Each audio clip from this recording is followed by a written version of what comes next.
Hey, everybody. Welcome back to the Heartland Legacy Podcast. Nolan and I are going to do a Instagram live here, so bear with us being, computer illiterate, but we've got a special guest in the podcast studio right now. Jake from Chief Upland, founder, stalker. What else?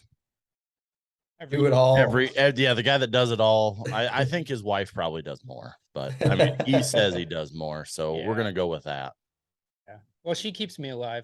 That's for sure. There's no doubt about that. I would be lost alone. That's for sure. Yeah.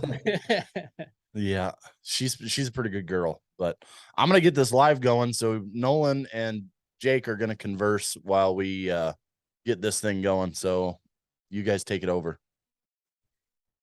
Yeah, I just opened my Chief Upland box I got in the mail today. It kind of worked out perfect. You shipped it and you got to Tim's today, and I got all my stuff in the mail today. So that's awesome timing. I was probably following the UPS truck on the way out here to Tim's. Yeah, honestly, probably were. I got my shirt on right now. I got my hat on right now. And awesome. Got all kinds of good stuff. Yeah, you're looking good. Thanks, brother. Thanks for the stickers too. Oh yeah. Did I send enough? Yeah, I don't know what I did with the last ones. Like I was like, oh, I'm gonna put these in a safe spot and stick them on my computer or something when I get it, and I misplaced them like everything else. Yeah. I can't hardly believe that. Nolan. Yeah, place something. Dude, if you ask anybody that knows me, I leave stuff everywhere. Like I can't believe I didn't forget anything at Tim's house when I was there. That's true. There's probably something. I always say it's just so I can come back. I always leave something somewhere so I can come back. I know y'all left a lot of empty beer cans. I do know that. That happens. A lot of empty beer cans. That happens, but I'm not coming back for those. No, they're already gone. They're given away to the high school wrestling team or whatever took them, so I didn't have to deal with it. You didn't cash them in? No, I have no desire. So do you want me on this live too, or how's this work? Yeah, I want you on it, but mute your mic. That way you can read the comments. Okay, so how do I join it? You should just go to my page and it should pull up a live. Yeah, it did. So basically I'm just watching you. Yeah, I just want you to be able to see the comments because my phone is what's running it and it's so far away. Okay, so mute my phone. Yeah, that way we don't have any feedback or anything like that. Yeah, because I can hear you on my phone like 10 seconds before I hear you on here. Oh yeah. Yeah. Like it's way faster. The live is a little bit delayed, I think. Yeah. Yeah. Yeah. So, we have this live and, we fresh dove poppers we made tonight that of the doves that we killed this morning. At first, Jake really didn't know what a dove looked like when it was flying, but we got him sorted out. And then he put some hurting on some birds today, Nolan. I was impressed. I think once you get the hang of it, I mean, especially he shot upland birds, so it's not going to take him long to catch on, I don't think. But no, it didn't. It didn't take him long at all. I mean, I know what the birds look like because we've got doves in our driveway all the time and stuff like that. I just haven't hunted them before. Right. So the biggest thing I had to pick up on is identifying them fast enough in the air to be able to make a good shot. Because sometimes they come out of nowhere, right? They come over. Oh yeah. or they're super low or whatever, and you gotta be able to identify it quick. Yeah. They always kind of reminded me of wood ducks, kind of. Right. Like past shooting wood ducks. But like when I was growing up, not very long ago, we couldn't hunt doves in Iowa. I mean, it wasn't very long. What was it? Like 10 years ago, maybe? It might have been less than that, honestly. But my dad used to have a couple buddies that went to Illinois every year and hunted them. And we'd go over there and we'd hunt an apple orchard right next to a bean field. And then they had like their irrigators out there. So you just surround the field in lawn chairs and they'd be bouncing back and forth from that irrigator to that apple orchard. And we'd kill hundreds. Nice. And then over here, it's basically, I don't know. What do you think you need a sunflower field probably, or? Yeah. Or a chop field works pretty good. Yeah. Too. Chop does too. Silage. They like that too. Yeah. Or the really hot spot that's really good is the silage pile. They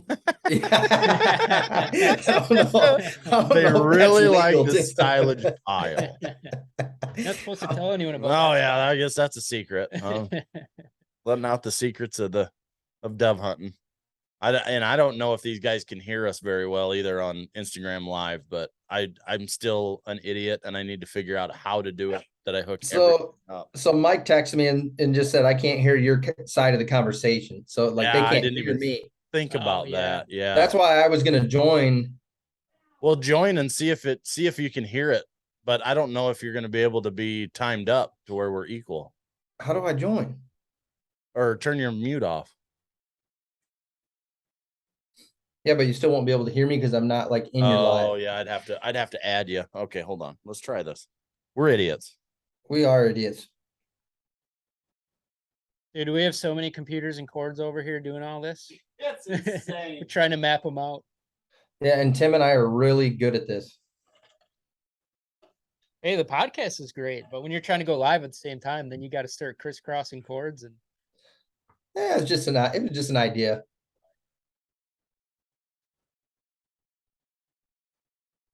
Rachel, give us some time. Idiot. This is the first, folks. There, Nolan's on. Hey, look at that. And Go sideways. Honestly, it's cropped me out, so that's the best that could happen. Wonder if I can just be in the dove poppers here. Yep. Just Jake and the dove poppers. Tim's wide angle lens isn't working. I'm not eating these on camera though because I'm gonna be sweating. No, I mean these jalapenos are hot. They're so hot. They're so hot. So I can mute my mic, so that should be good, right? Well, then they still won't be able to hear me. Damn it. Alan, I'm not answering the phone. Alan's got good timing. Can you hear me now, Mike Weiser? Yeah, we can hear you. I know, I was asking Mike. The bad thing is it's through I can double hear it right now. You can? Yeah. Through my mic? Now it's better. How about now? Yeah, that's better. Yeah, because I don't have to hear my phone. All right, I think we're good. Finally. Yeah, I think we're good. We can get into the serious talk about Chief Upland. Yeah, let's go. I want people to ask questions about the vests. Ask Jake anything. I mean, we've got him here. So, he can explain how it all got started. That's what I want him to talk about first. How he got started, even coming up with the idea to make his own Upland vest. It's been a journey. Yeah, and we have two vests here, one of the bigger size and one of the regular size too. So any questions, let us know. We can show you stuff on them. And we've got the blazing olive one back here, and then I've got a earth tone one down here too that I wore out dove hunting this morning. So getting started, wow, it's been a journey in my short 32 years on this planet. But I always had a passion for business. My extended family, there's a lot of entrepreneurs on the Lindemann side. Both my parents are entrepreneurs. My older brother's been an entrepreneur. We live in Wisconsin, so we have relatives that have been in the cheese business forever. And definitely just runs in my blood. So my dad actually started his first business when he was 18, and ran that for 35 plus years. I actually worked for him for the last 9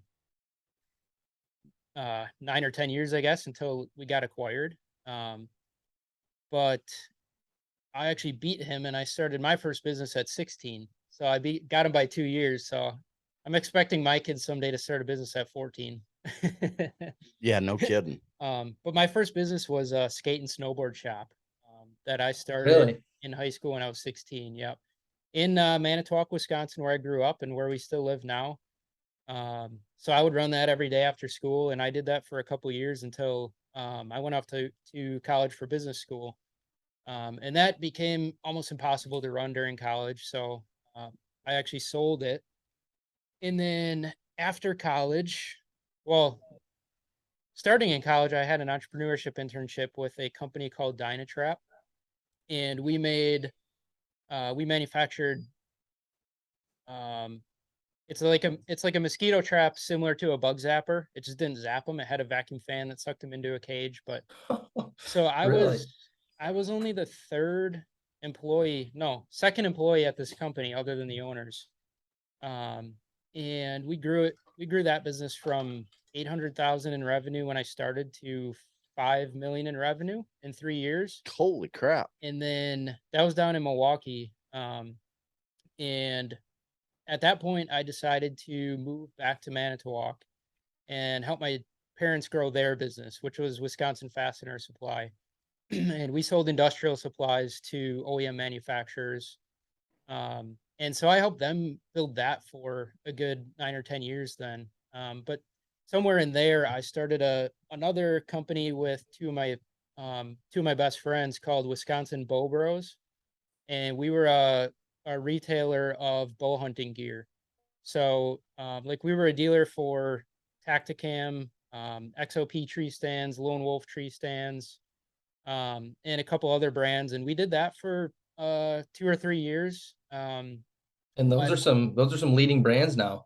Yeah, that's some top-notch stuff. Yeah. I mean, we did good with it. We had fun with it, but like running it with 3 people, like it was literally a business with friends. So we were making enough money to pay for our hunting trips and stuff like that, but we were all still working day jobs, and we weren't making a living off of that.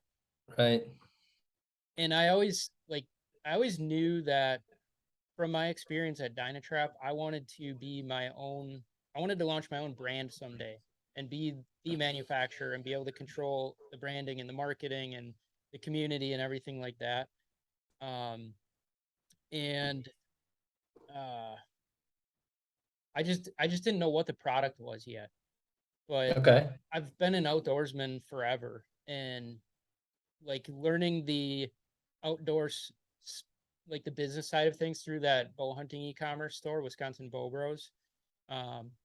Like I finally got this idea for Upland Vest because there was so much gear in the bow hunting market that was so much more advanced. Right. A lot of Upland stuff is pretty traditional.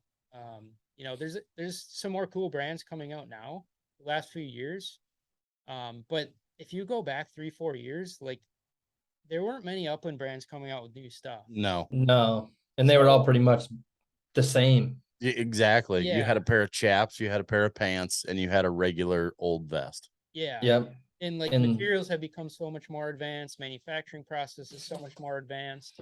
So I was seeing like we have the Molly system on our vest, and that was on a lot of stuff, on a lot of packs and stuff for big game hunting. And so that got my gears turning about what can we do in the upland space to translate some of this newer technology and gear. And that's really where Chief Upland started. And I went down a rabbit hole and Yeah. I'm researching, like vests, jackets, pants, gloves, where's the biggest need here? And what I found with vests was there would be other vests on the market that one hunter absolutely loved it, one hunter absolutely hated it, or a specific feature about a vest, like, oh, this is the best ammo pouch I've ever used on this vest, and somebody else is like, oh, my shells spill out of it all the time, I hate it. Oh yeah. And it's like, yep. So there's like love and hate with every product out there. That's what I was seeing. And that's where I came up with the customizable ideas. Like, what if you could change it for the species you're hunting, the terrain you're hunting, who you're hunting with? Like, are you pushing a cornfield or are you posting at the end of a cornfield? Like, what do you do more? Right. Are you hunting out west in the mountains, or are you in the Wisconsin grouse woods? And so you can, that's what I was going for, is like, you can totally tailor this to you and how you hunt. So that's where it was born. That's a great story, and the customizable part of it all too. We were talking today while we were out hunting, and just the different attachments that you can actually put on there. And it doesn't even have to really be a Chief Upland attachment. No. If it's something that has you could make your own. Yeah. If there's something that you really like that's somebody else's brand, or even if it's not, it can be done. You know what I mean? Yeah. That's what I like about it. I mean, and there's enough room on that vest that you can, well, it might just be because I've got the big one that I've got like more room, but You got bonus room. yeah, I got extra room on the damn thing. I can put more on there. I can put more pouches on there to carry everybody's shells. I don't have near as many Molly attachment room as Tim does on mine. Yeah, I got like 4 more rungs on it. Yeah. My shell pouches take up pretty much the whole side. Tim's got room for about 3 of them. Yeah, I can put like 4 of them on there. I look like a SWAT member when I'm going out there. That was an honest question of mine, though, is what you already answered it, but I was going to ask you where the Molly attachment idea came from, and you just said it came from basically reading reviews and seeing what people liked and didn't like about vests. And yeah. I mean, it became, how can we make this customizable? And right. The Molly system, well, I guess it's Molly / PALS. Like, you know, one part is the attachments, one part is the vest that receives it. But like that's become so popular and so heavily used in the military because, I mean, you know how much testing they do with that stuff, and they trust that stuff when they're putting their life on the line. And like, it's not that complicated of a system. Why can't this just translate to hunting? And like I saw on the bow hunting side, a lot of companies were starting to use it. So yeah, we've got 4 or 5 different attachments for the vest now, but what's cool is we're working on new designs for attachments.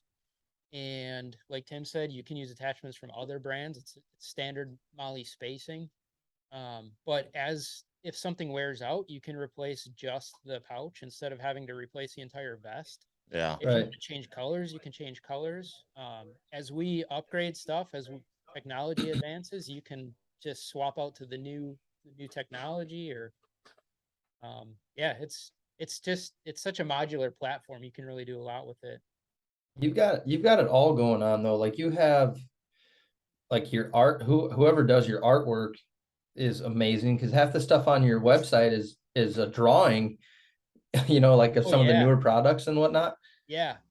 So I've got a lot of good connections from just being in business for over the years. And like the sketches that you're talking about on the website are done by a good friend of mine who's also one of my best friend's cousin, Seth Pallmeyer.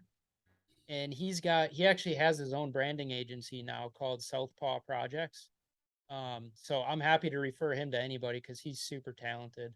Oh man, if that's hand drawn and if he's doing that stuff, it's incredible. Yeah. He's super creative. He does photography and video too, not just graphic design. And so does my younger brother, Nate. He's an awesome photographer and graphic designer as well. So he's done some of my stuff. I've probably worked with 4 or 5 different designers on various stuff, just connections that I have. And like, part of it is who has time to work on this right now between the people I know and who's good at, like, is it a hand-drawn sketch? Is it photography, video? But I work with a lot of other photographers, just in the outdoor industry in general too, that get us a lot of cool content as well. Yeah, it's definitely good to have connections like that.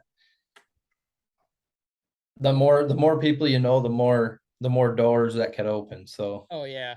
And I try to work with content creators that are upland hunters too, because the photo and video comes naturally. Like, you guys are both into photography and video, and you know the right shots to get because you're out there hunting and you understand what you're trying to portray in a photo.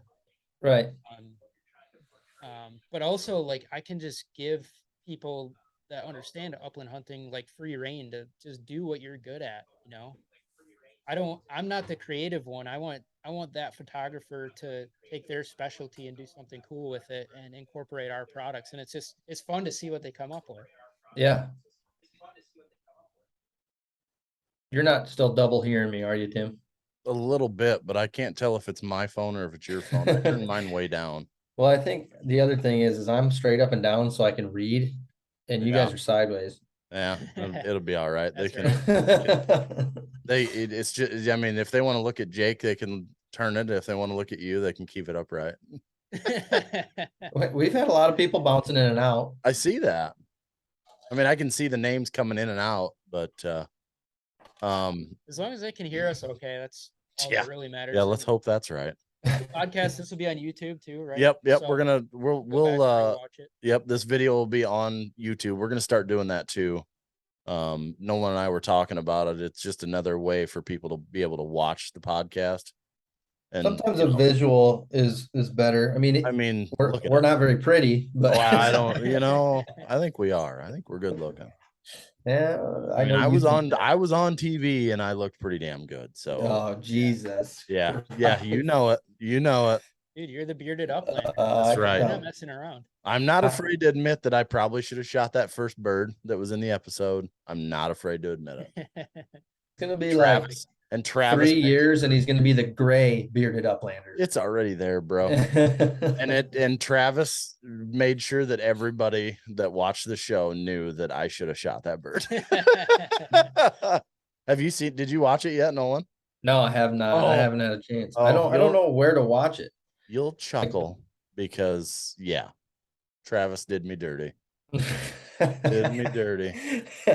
So it's the Flush TV show on the Outdoor Channel. You don't have anywhere to watch the Outdoor Channel. No, I've watched the Flush. I watch it on YouTube all the time, but they don't post on YouTube till way later. Yeah. So I think in the New Year's when they put them on YouTube then. Yeah. So you got to find somebody that has it recorded. I will. Yeah. Anybody out there has an Outdoor Channel, let me come watch Tim miss birds, please. I don't think I did. There is one that I missed in South Dakota. Yep. Damn it. In that preview, Mac was coming up. I noticed it was just a short clip of Mac, but he was coming up out of a creek bed, and there was a rooster with his tail feathers damn near in his mouth. Who missed that bird? It actually got hit 3 times in the There was feathers flying. I saw feathers Travis flying. hit it. Travis hit it first, and then I hit it, and then I think Travis and I both hit it again. And that son of a bitch went 400 yards, and Mac went and retrieved it the whole way. Wow. Yeah, and it showed it on the episode. I mean, I walked halfway back to get it from him because he was done tuckered out. He finally got it, but he went a long way to get that bird. That was a really cool shot. And it was doing doing this too, it was going down the whole way. Yeah. Yeah. And his feet were down. So I'm like, I got to go get that bird no matter what, because he ain't moving. I was going to say feet just dangling. Yeah. It should have been poofed. It honestly should have, but I mean, it basically was. I don't think it had many feathers left after it. The bad thing is Troy, with the cameraman, Cowboy Troy, he was literally like on my shoulder when I shot. I mean, he was standing like directly right next to me, and he goes, "God, thank goodness I had these earbuds in, because it would have blew my eardrum out." I mean, I didn't know he was standing like a foot away from me. I didn't know he was right there. When got up. It was great. Justin says, "Is there a way to make it with 2 buckles?" I think he's talking about the vest. Is there a way to make it with 2 buckles? Yeah. So there are 2 waist buckles and there are 2 chest buckles. Ask him more specific which part he's talking about. What are you talking about, Borch? Or if he's asking about a specific pouch. Oh, maybe he's talking about the Molly, maybe with just more than 2. He just said, is there a way to make it with 2 buckles? I'm not really sure what he's getting at. You gotta spell this out for us, buddy. Yeah, Borch, come on, dude. And I can't text you, Borch, because my phone's up, halfway across the He's probably calling you room. He probably is. Yeah, so there's a main waist belt on the front, and then there's a smaller buckle across right above it, which I call the game bag tensioner. So that helps support the weight of the molly attachments, especially when you've got them packed with shells. And so as you load game, you can loosen that game bag tensioner too. Or sometimes if I have a couple of birds in the pouch, I just leave it unclipped the rest of the day. So there's those 2 belts. And then the belts across the chest. So it comes with 2 regular ones pre-installed. And then the vest also comes with 2 extra long chest straps at no charge, just comes with the vest. And you can swap those out. So you can run either the regular straps or the longer ones, or you can choose if you just want to run 2 straps or 1 strap, and you can move them up and down, in and out. So He said the vest itself, 2 buckles, one up top, one down low. So I'm not sure if he's just not. Maybe he just means 2 total, like not have 4. Yeah. But explain what the one is for your cinch up your pouch, right? Yeah. So there's one main waist belt, and that's what gets the weight of what you're carrying onto your hips. So that's proper ergonomics. Then that you don't have that weight on your shoulders. So when you have that belt cinched down on your hips, you're not going to feel like your shoulder straps almost feel like they're floating. Yes. Like it carries the weight so well. That game bag tensioner, honestly, you wouldn't have to buckle it, but like I like buckling it. If I've got a full box of shells in a pouch or something that's pretty heavy, that game bag tensioner just helps hold that all up and helps hold the molly sides high and tight, because you want that weight close to your body, because any weight that's getting further away from your body is just creating leverage that's going to ultimately pull on your neck and shoulders. Right. There was definitely some thought put into these vests. I mean, yeah. Because now that he says it that way, I think that's what he was looking at mine when I had it on, and I think that's what he's talking about, if I remember right. Yeah, and if you only want one chest buckle, you can definitely run. You could run 0 if you want. They're fully removable. Yeah. Yeah, that's kind of nice if you only want one. Yeah. And that's a good question, because some people watching it probably didn't even know what it had for buckles. I don't know that many people have actually looked at our vests. Yeah, but I mean, it's really nice to see him in person, like at Pheasant Fest and stuff like that Jake goes and does. You can actually try the dang thing on, which is really nice. Yeah. Like at Pheasant Fest, there was, I don't know how many people were trying them things on while we were standing there. Oh, I couldn't keep up with everybody. No. And then I'm standing there and they're asking me questions, and I'm like, well, I know enough to probably get myself in trouble. And then poor Kristen's over there running the orders, getting the stuff lined up, and it's like, Jake, you need about 2 more people here. She's the closer, ringing up. She is too.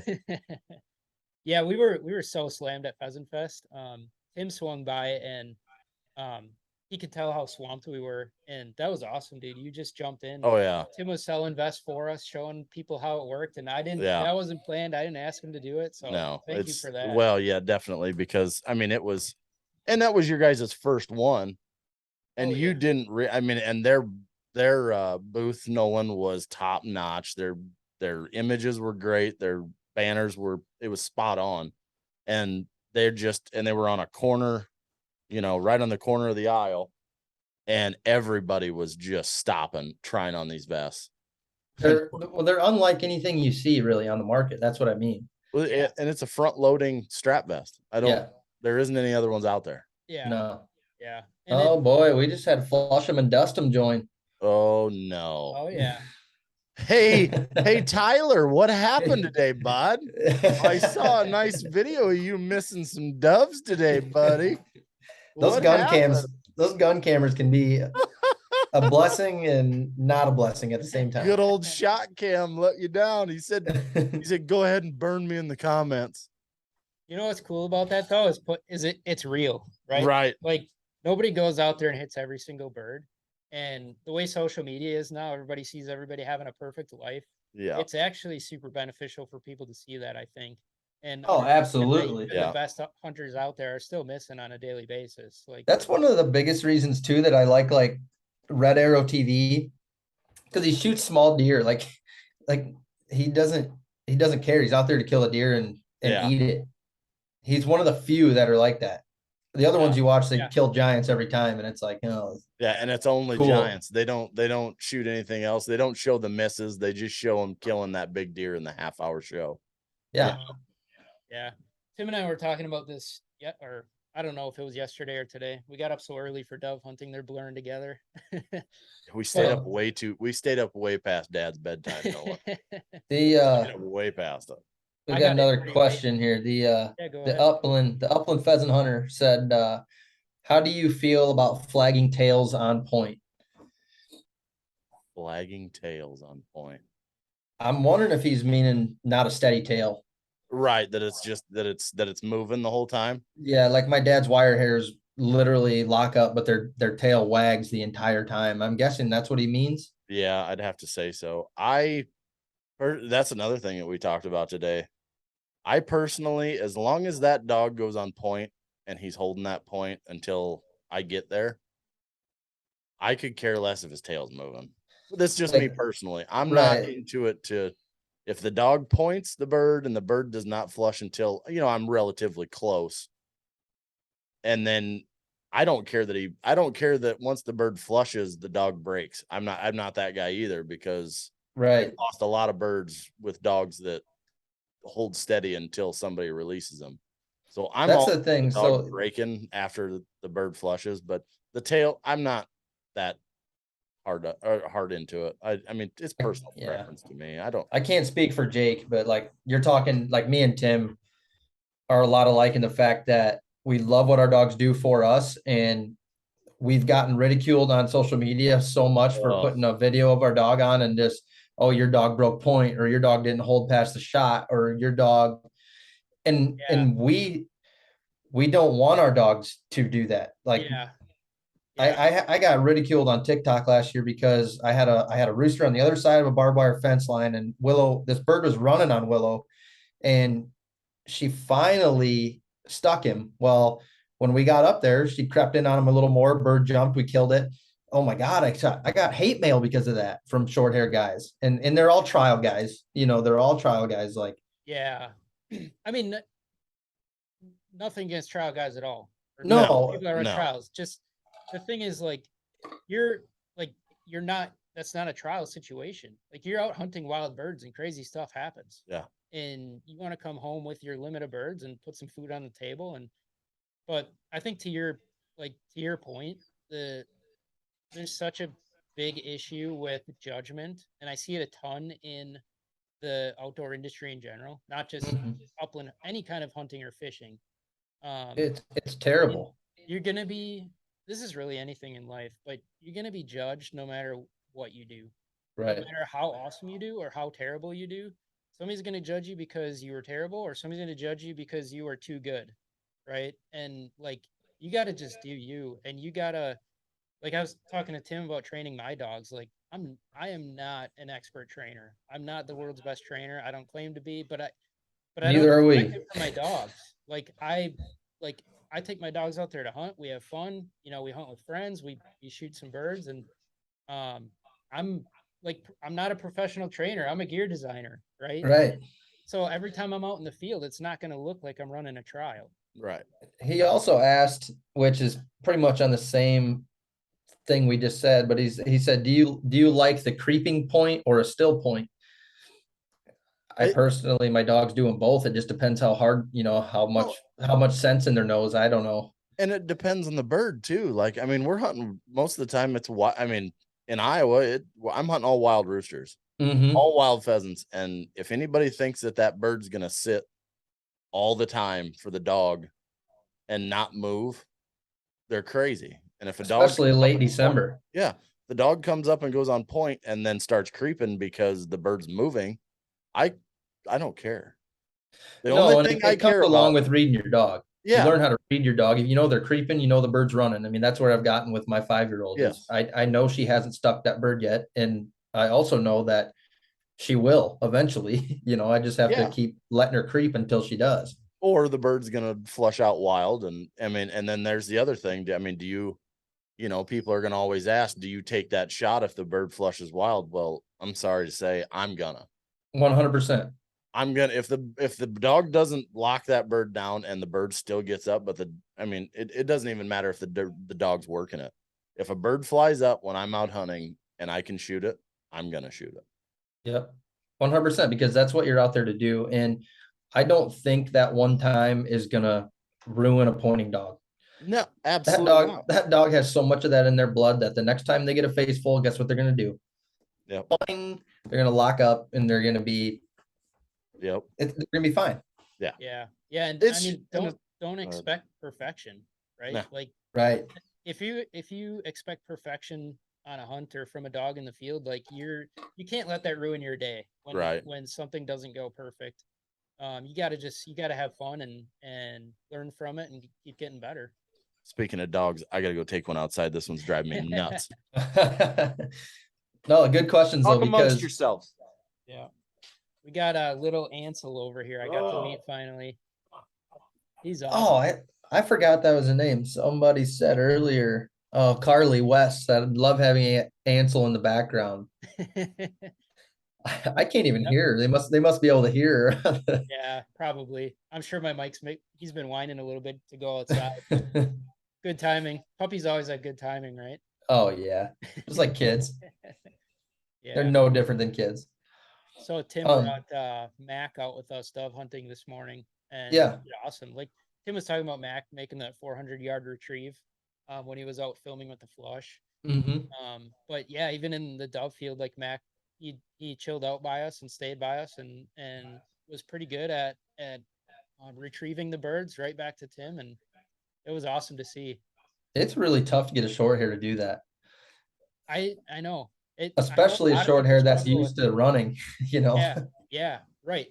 Sitting still for one, and then also having really good retrieves. Yeah, like I've taken mine dove hunting, but it's more of just to let them run. I mean, they do not like to sit next to me. They see a gun in my hands, they think they need to run. You know, it's tough to do both. But if you have a chill enough short hair that you can get to sit next to you and lay down, like Mac is pretty chill. Yep. Sometimes. Yep. Yeah, he was laying down. He was chill. Yeah. Yeah. I have 2 labs, Chief and Buzz, and I was just like, I do not think I could get them to sit still here. Like they are. I haven't really trained them for that. Like we'll do marks and stuff. Right. We go up in northern Wisconsin to the lake a lot, and we'll do marks with them off the dock. They love dock diving and stuff like that. But like when we're out hunting, I mean, they're going nuts trying to find birds. I'm like, they would be wondering why in the world we're sitting still, right? Right. That's what mine do. Yeah. They're like, Dad, why are you sitting in a chair? Why are you sitting in a lawn chair? Like, get your ass up. Let's go find a pheasant. And it's like, yeah, we're not doing that. Oh, that's like Mac today. Same way. He just could not. After a while, when the birds were done flying, he was, man, let's go. We got to do something. We got to do something. I'm getting bored. Let's go. He did awesome for a while though. Oh yeah. Yeah. Towards the end. Well, he broke. Kristen Lindemann just joined. Is that your old lady? Yeah. No. Kristen? Oh, it is. Yeah.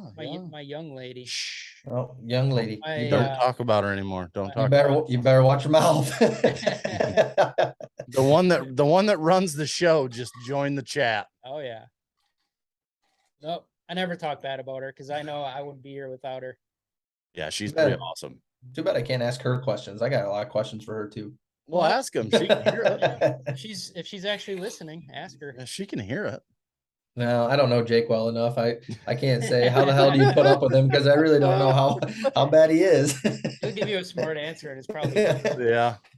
At Pheasant Fest, she was a good time. I asked Jake, I go, "Do you need a beer?" And Jake's like, "No, I'm doing this 75 hard program. I'm not drinking right now." And Kristen goes, "Well, I'll have one." Yeah. Oh, her and Abby would get along well. Yeah. No problems. Yeah, she's awesome. She's training for a marathon right now, actually. Yeah, she's insane. Good for her. That's awesome. At the end of September, we're going out to St. George, Utah, and she's running the St. George Marathon. And she's also qualified for the Boston Marathon. So that'll be in April. Yep. But she's too humble to tell anyone that. Yeah. She runs. She's crazy. She said, sounds about right. I mean, I get tired driving 26 miles and she runs 26 miles. Yeah, it's wild. That's absolutely hilarious. What else do we need to know about Chief Upland, Jake? What give us you've got how many different colors? 4 colors of vests. Yeah. So we have the Blazing Olive, which is the OG. This one right here. We first launched as the only color we had. Still our most popular to this day. It's pretty unique. Then we have the Blazing Coyote Brown, which matches a lot of other upland gear on the market. There's a lot of coyote brown and tan stuff, especially brush pants and jackets. And then we have a full blaze orange vest. We had a lot of requests for that for states that require a lot more square inches of orange. And then we've also got our earth tone vest, which has no orange on it at all. And that's something we have multi-purposed for turkey as well. It makes an awesome turkey vest. Hell of a dove vest too, folks. Oh yeah. It worked out really well today. Yeah, it'd be a hell of a. We just packed in and out with them. I mean, when we got to our spot, we just took them off and set them down by us. But for carrying all the ammo and carrying the empty shells out and the doves out, it worked out. Honestly, really well. I wish I would have had one of those back in high school and we were walking the tracks into the Gomers on the Mississippi and shooting ducks. We could put the ducks, whatever we wanted. Yeah. Oh man, heck yeah. Yeah. A lot of people use them for, especially like when they're jumping ducks on ponds and stuff like that. Yeah. Or plenty of people that mix in upland and duck too, and yeah, do both. But we so I was telling Tim a little bit earlier, I don't want to release too much info, but we're working on more turkey hunting designs. So this earth tone vest has been awesome for turkey, but also a bit of a test run at the same time. So now that we've had it out there for a couple seasons, we're really going to be dialing in some specific turkey gear, some alterations to a specific turkey vest. And so for next spring, we'll have a full-fledged turkey vest on the market, which I'm super excited for because it's going to be very unique. Oh, me too. After he told me about it, I'm pumped. Oh yeah. But we're sworn to secrecy. We cannot talk about it. Yep. If I told you, I'd have to kill you. Yeah, definitely would have. Then you can't buy one, so that's a real problem. One of the things I've learned in this business is, so we've got a patent pending on the vest, and we've got to be really careful about releasing info because anything we release to the public, like that can ruin your patent application. So it's not that I want to hold info back from people, but if some of our stuff we're designing has potential to also be patented. So I can't, until we prototype that thing and prove it out, I can't, it's just too hard to talk about. I can't risk it. Well, and at the same time, you don't know for sure what, obviously you have your plan, but you don't know for sure what is going to be the final product. So you don't want to give people false information either. Yeah, right. Yeah. We've got drawings and, we test stuff, but sometimes something goes through 6 rounds of prototyping before it's perfect. Right. And, if you ever need a test dummy, I'm here. Oh yeah. And I am a dummy. That's why you got a hold of me. He's like, I need a really big test dummy. And he's like, Travis is like, I know a guy. Yep. Yeah, Travis hooked me up with you originally. That's how we first kind of met. The funny thing was when Travis was here to hunt, so he had his ice castle here and he had another vest, Chief Upland vest in his ice castle. And he goes, well, try it on. And I go, look at him. I go, what the hell are you smoking? There ain't no way that thing's fitting me. He starts laughing and he goes, well, I know he's building a 2XL one. And then that's when Jake sent me a message on Instagram. He's like, hey, I'm sending you this vest. I want you to put it through the ringer. And, for what I have it for a month about, I put it through the ringer. It went to Kansas and broke brush and did all that stuff. And it held up very well. You haven't wrecked it yet? I have not wrecked it yet. We're going to try this year and see what we can do. Good. Let me know. You correct me if I'm wrong, but all this stuff is American made, right? No, not. That's not. Some of our stuff is, but the vest pouches we manufacture in Vietnam. Okay. So our design team is all here. We prototype this stuff in Wisconsin. It's just literally myself running the business, which is incredible. That's incredible to me. Yep. Yeah. And so, I love a good American made product too. But I didn't want to, I've tried to have this vest made in the US. Yeah. And the costs are just insane, which not to devalue American manufacturing, but my cost would be what I'm selling this for. It's that technical, and the sewing is that technical, the materials are that technical. It's just I didn't want to have to retail the vest for $400, right? The base vest is only $189. It's pretty affordable given once you see it in person how durable and technical it is and customizable. And I've never had a vest made out of that type of material. A thorn's not going to rip it. I didn't mean to put you on the spot there. I just thought I saw something like that on the website at one point, but I mean, I get that question constantly. Right? Oh, I'm Like, sure you do. That's for some reason people get the impression that it's made in America. I think just because we are a small town, local Wisconsin business. Yeah. And just the quality of when they see this thing, it's like there's no way this thing's made overseas. Right. But Vietnam is actually very, very skilled in apparel manufacturing. Like you see a lot of the big name brands in big game hunting and the big name packs and most, I guess I don't want to say most because I don't have stats on it, but a lot of those brands are producing in Vietnam. A lot of that stuff. I'll bet you it's over 75% of them. Yeah. Mm-hmm. I would bet that too. Yeah. I'm sure. I mean, I can't like say names or anything, but a lot of that stuff is produced literally in the same factory as ours. Right. And we've got, we work with designers in the US that help us with those overseas relationships. So we've got people going from the US over to Vietnam to oversee quality. Like it's not like we didn't just find something overseas that because a lot of times what happens is these factories will design stuff and then somebody in America just slaps their logo on it and starts selling it. But they didn't actually design it. This is different where these designs I'm coming up with in my head with the designers and we're prototyping it. And then we're sending it over to Vietnam to get manufactured just to keep the price point low. You're honestly only doing it to make it affordable. Yeah. To the average Joe. And yeah, I don't think anybody can say something negative about that. Yeah. And if they do, they can shut up because they're dumb.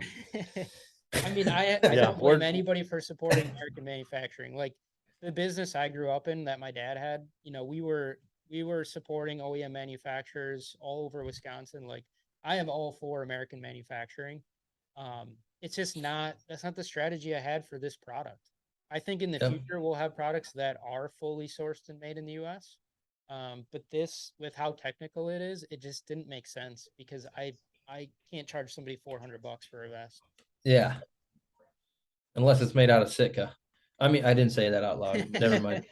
That's just like gold, isn't it? Yeah. I don't know. Whatever that's made out of. Yeah. Well, yeah. Look at the tag in there, though. Yeah. I don't own any, so I can't. But the other thing I was going to ask I do, you, and I know where it's made. Okay. The other thing I was going to ask you is, do you plan on coming out with any Upland down the road? Do you plan on coming out with any like Upland pants or your own set of chaps or anything like that? Yeah, dude, my gears are always turning. I'm sure they are. Probably 100 products I want to release, and like I can get around to like 2 a year. Yeah, because it's just me. Like I'm doing all customer service. Well, and my wife. I don't want to discount that, but shipping all the orders, doing the customer service, doing the design, like accounting, taxes. Like it's just so in my spare time, I get to work on designs. But I'm so grateful for everybody's support they've given us so far because as it grows, we'll be able to start opening those floodgates as I can add help in customer service and shipping and stuff like that. Ultimately I can get back to being just a visionary. Like before this product was launched, I was only a visionary, right? We didn't have a product yet. There was no customer service yet. Like I was able to spend all day, every day on design. Well, I was still working full time at the time too. So this was really working on it from 6 p.m. to 2 a.m. until we launched. Man. Yeah. But yeah, as we can add help in the future, we'll be able to come out with new stuff faster, which is going to be awesome. Yeah. You'll be able to create some jobs and you'll be able to, you might even be able to relax a little more. Yeah. Well, naturally, I don't know. I have a hard time relaxing. I was going to say, you're a mover. Too. Yeah. You're a mover. I mean, that's how I am too. Yeah. I don't know.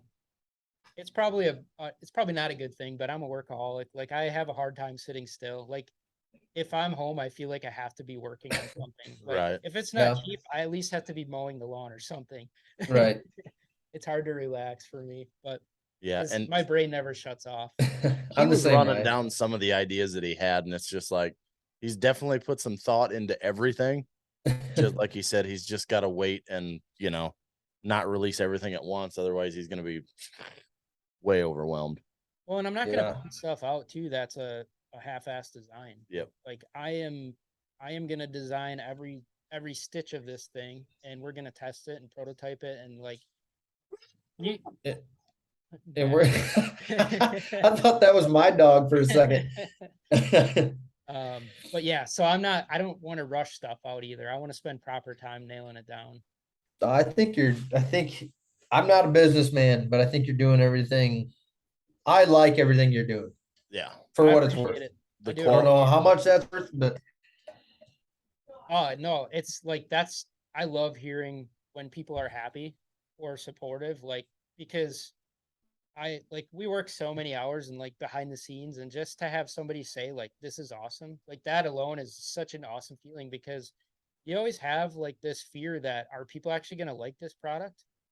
Right. Like, even if they buy it and I ship it to them, like, are they still going to like it when they see it in person? Yep. And people are constantly blown away. Like Tim was saying before, when you see it in person, like the quality, then you really start to understand the value.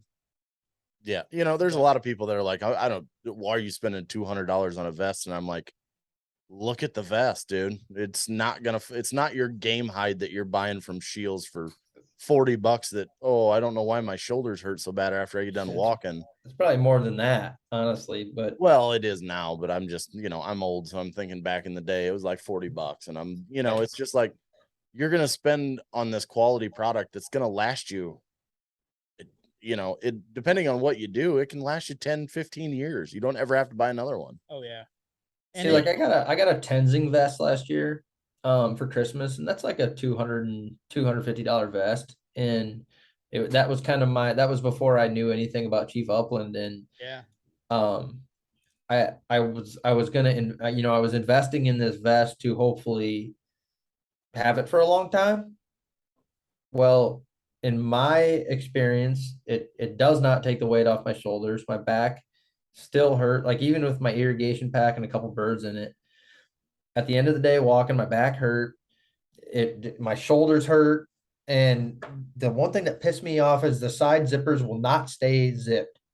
They'll unzip the whole way just from walking. Yeah. I have a Tenzing vest for sale if anybody's interested, but you should probably just go buy a Chief Upland. Yeah. I have a couple thoughts on that. Like you mentioned, like the Tenzing one has the zippers on the side to keep the sides up. So we have a plastic J clip that helps keep our sides together. That's kind of similar to what they're doing at the zipper. Mm-hmm. And I was telling Tim earlier, that's one aspect of the vest that we are working on researching the best way to do that, because I want to do something more robust. Those J clips are fine and they work, but they do break sometimes. Mm-hmm. And the idea is to be able to move them around too. And honestly, they're kind of hard to get on and off sometimes. So did we lose you? I don't know what happened. We can hear you still. Yeah, I don't know. Oh, hang on. Did we lose Nolan? No, I can hear him. Yeah, I don't know what he's doing. He's not moving in the live. I can't see him move in the live feed. My video's gone. We can see you. Yeah, I can see you. Oh, now I can. All right. I know. I'm still learning how to run this damn MacBook Pro. You might be drunk right now. We're not 100% sure. Dude, I've been talking to my buddy Troy's daughter, Haley Brown, because she's had like 2 MacBooks for forever. And she's like, when did you get old? And I was like, I don't know, but I haven't had a laptop in a couple of years and I do not know how to run this damn thing. Like I don't know what I'm doing on it. What's cool about it's bad is you guys just dove in, right? You just got to get started. Yeah. Oh yeah. Go. Get the laptop and start going. We're not afraid to just screw everything up completely. Oh no. I mean, you remember, that's how you learn. Do you remember our first one that we did with Turner? And he had to get on the Zoom call, and we thought we recorded it, and it was a great podcast, and it was gone. It didn't say. Oh yeah, we didn't even record. It was so good too, and it was just gone. Oh man. We talked for like an hour and a half, and it was just poof gone. And it was so good too. I mean, it was really good. It was good. And oof. But you learned, right? Oh yeah. If you try to do everything perfect from the start, you'll never even get started. We learned to not let Josh Turner touch anything. Listen, the only thing I've ever learned is the hard way. That is the only way I've ever learned in my life. Dude, yeah. So I always say that about so we're just especially everything you learn in hunting, you learn the hard way. Like you can Braden, only learn it from experience. Oh yeah, for sure. School of Hard Knocks. Oh yeah. Oh yeah, definitely. Big time.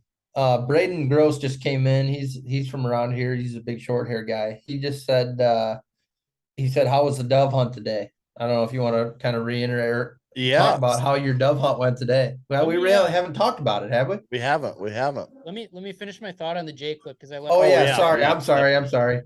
People are probably hanging on the edge to see what I was going to say. But yeah, we're cliffhanger. I'll keep it short. We're just looking at better ways to do that clip or even some automated magnetic stuff like but what's cool with that and our whole Molly system is when we release that, like you can just swap it out on your vest.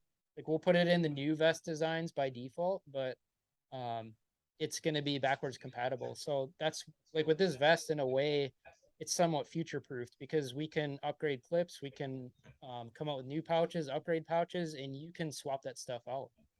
So yeah, that's awesome.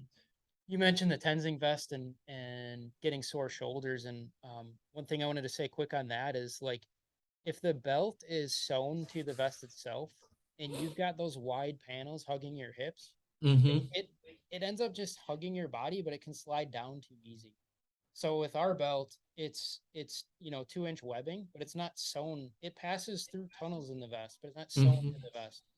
So that allows that 2-inch webbing to actually like really grab your hip bones and sit on there.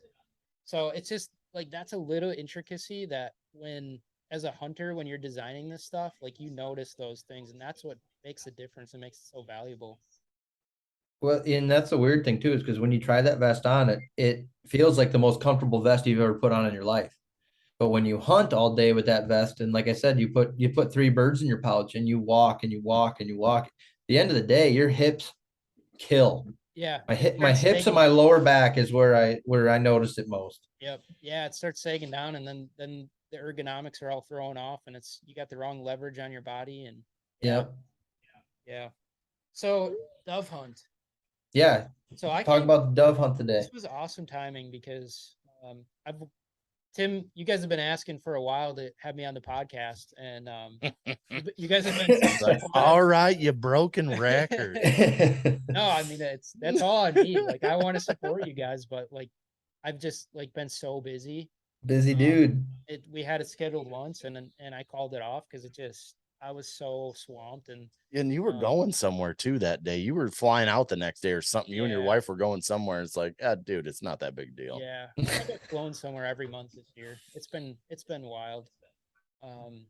But got Dave Portnoy over here. He's going everywhere. Oh my God. So this was perfect timing because he's like, how about the first we started looking at, and he's like, well, I'll be dove hunting in the morning, but we could do it later in the evening. And I'm like, dude, I'll just come out dove hunting with you. Like you're gonna drive 8.5 hours to shoot some damn doves. I may or may not have invited myself, but and that's always welcome around here. Well, he knows now that it's you just have to invite yourself, because I'm not going out of my way after you're invited one time. I'm gonna tell you once, you're always invited. You just tell me when you're gonna be here. Yeah, I appreciate it. Yeah, that's pretty much it. Yeah, it was like it literally on Monday I decided I was coming out. Yeah. Like we were kind of talking about it, but Monday I'm like, yeah, I'm coming. So the timing is awesome because like we have dove hunting in Wisconsin and we've got doves like on our property, but it's for whatever reason not that popular. Like none of my close friends are dove hunters. We hunt pheasant and grouse and lots of big game stuff, but so I've always, like, when he was talking about dove hunting, I'm like, I just want to try it. Like, I want to go see what it's all about. And it's fun because it's kind of more of a social hunt. Like, you don't have to be real stealthy like turkey hunting. You're not walking 10 miles trying to find birds. Like, there's nothing about me that's stealthy. I don't know. You shoot a lot of turkeys. Nolan knows that. There ain't a whole lot about me that's stealthy. Your Indian name is definitely not Chief Lightfoot. No, there's no Lightfoot at all. But anyway, go ahead. Yeah, I seriously appreciate you having me out though. Oh, heck yeah. I loved it. We're gonna go out tomorrow morning again. We were gonna go this afternoon, but it was pushing 100 degrees here, and we're just like, Oh, there's no. It was hot. Yeah, so tomorrow morning it'll cool off again, and we'll be back out there. When you go to let the dogs out, and you're outside for literally like 10 seconds, and you just break out in a sweat, it's not worth going to shoot any doves. It's just not. No. And besides that, I've never had a really good dove shoot in the afternoon. I've shot a few, but I have better morning hunts with doves. Yeah. Even this morning, like when there was a little cloud cover yet and it was cooler, there was a lot more birds moving. Yeah. Yeah. As the sun came up and it got hotter, they really started sitting still, or they seemed to be going in the shade. Yeah, they went to the trees a lot. We still got a few. I mean, we still got a few late We morning. shot 10 total. We should have probably had 20. Oh yeah. Easily. Yeah. Maybe 2 limits, maybe. We could have maybe had 30. The first 3 or 4 I just stared at because I was still trying to figure out what I was doing. Well, and we were waiting for Mark to get here, Justin's dad, to get to the field with us, and he was walking out. And as he's walking out, the sky's just going absolutely nuts. There's birds flying everywhere, and you can't shoot because he's walking out in the field, towards us. We started a little bit late too because we went to a different spot and there was some other hunters there. Dude, we went to a public spot. The acres was probably, there might have been like 3 acres worth of mowed field.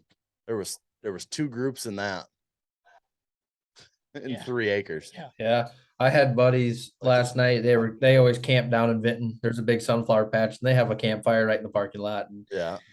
I used to do it, but it's like I got a day job now. I kind of have to be in a I don't know.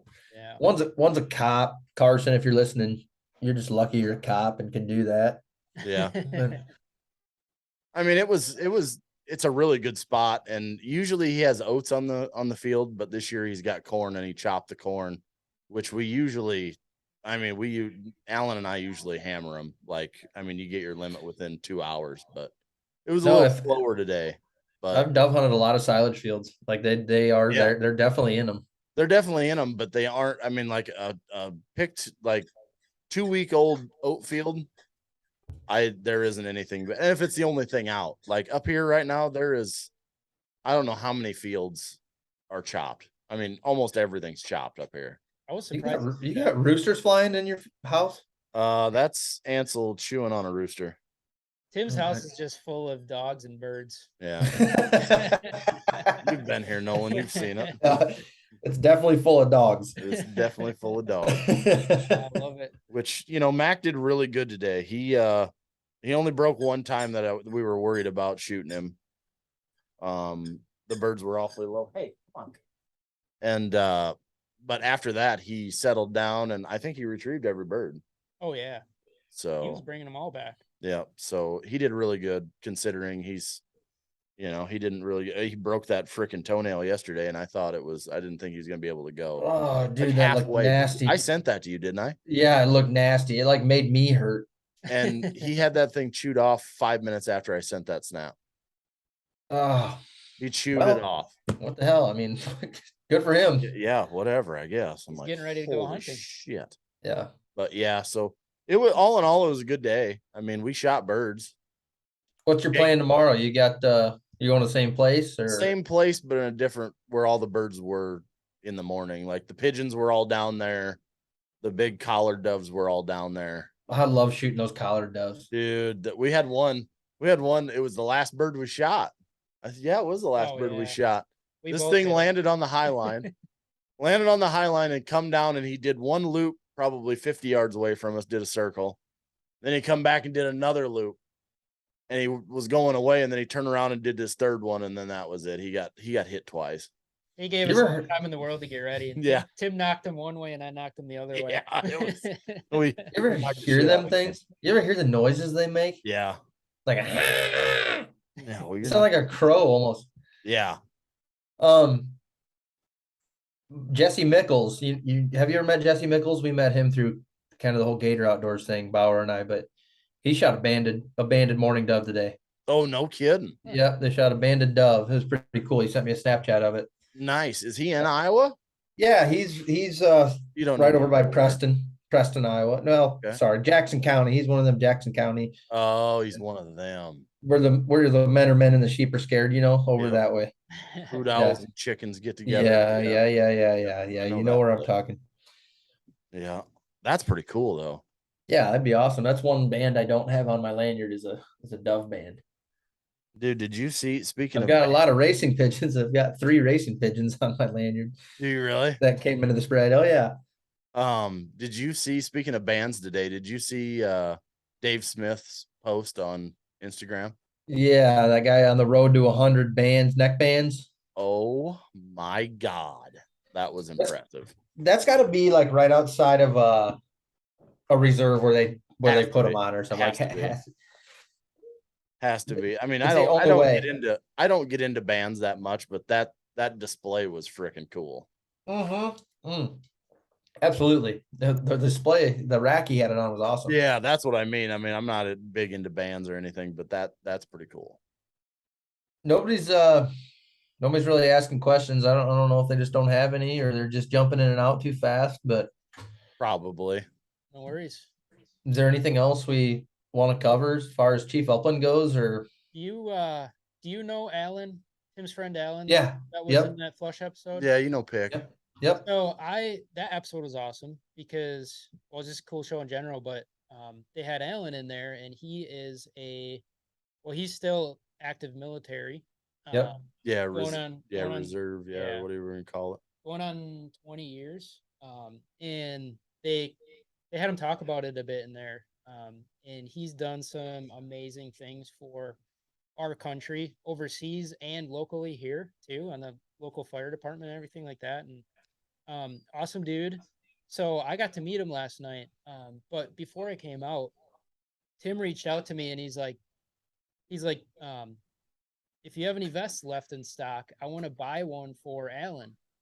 And right away I'm like, dude, like I will float this for you. Like you take the credit, like you give it to Alan, but I'm going to give it to you for free because I said, no, I didn't. If you want to give it to him, give it to him. I wasn't going to. just a thank you for serving our country. And so ultimately when I got here last night, Alan swung over and we were able to give that to him. And that was actually a really special moment for me because it was just cool that Tim wanted to buy it in a not cheap vest for his friend, like just to support his friend.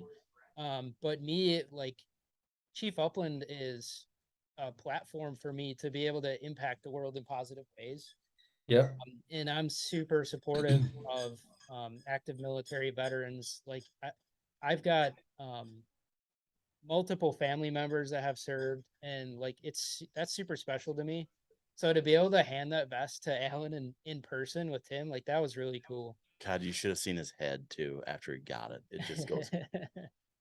You know how he is. You know how Alan is. Yeah, but he's so passionate about it. I mean, yeah, like he is too. He's when we were in turkey camp sitting around that table, we had him jump on for just a second, and we had Morgan on, his daughter. I don't know if you got to meet Morgan or not. No, but you didn't get to meet her yet.